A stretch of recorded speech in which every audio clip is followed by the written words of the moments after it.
The market gardening came when I started to get healthy myself. I had 3 kids. I was feeling really sluggish. I wasn't eating properly, and I said, I can't do this to myself or my family. I'm Katie Hodges. I run Hodgepodge Farms, and we're here in Amarillo, Texas. I just started gardening, and then my friends got real excited, and the more people I talked to, the more people were excited about it. And I was like, okay, there's a market for this. And then I started meeting other growers here in Amarillo, and I'm part of a young farming coalition, and that was a lot of connections as well.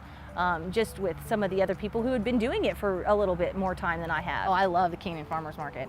I like the smaller town feel of it. There's some awesome vendors out there, and I have people come back to me all the time. I have a little girl who is probably 4 years old, and she thinks my microgreens are fantastic, and her parents are actually growing them for her now.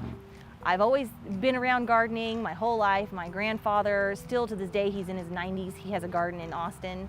My grandmother could take a sick plant and make it healthy.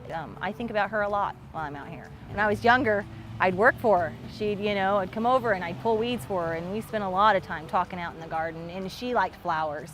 And so she'd talk about the flowers and talk about how you do it and stuff like that. And my grandfather, when I was little, he had a Swiss Army knife, a red Swiss Army knife, and he would go out in the backyard and cut fruit for us because he had beautiful fruit trees. They're still alive. I have a cutting from a fig tree of his, that came from a cutting of his father's fig tree in Georgia. I think that people are realizing that how processed things really are, and they want to go back to, freshly picked, and it tastes better. But I know where it came from. I know that there's nothing been sprayed on it. I know that, I did that, and it's a good feeling.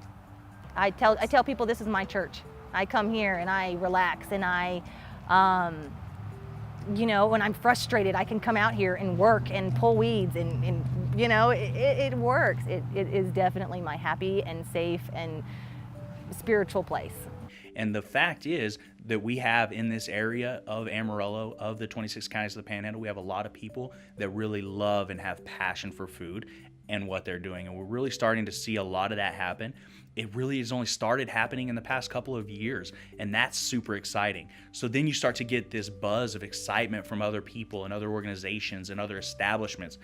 So the partnership with PBS, the idea of farm to table, the idea and the concept of bringing something that we have in the area. We have all these great local farms, these local growers, even down to Katie Hodges, who I've partnered with for this dinner. She's got an urban farm that I've driven by, no joke, hundreds of times. Supporting her is buying her kids ballet slippers.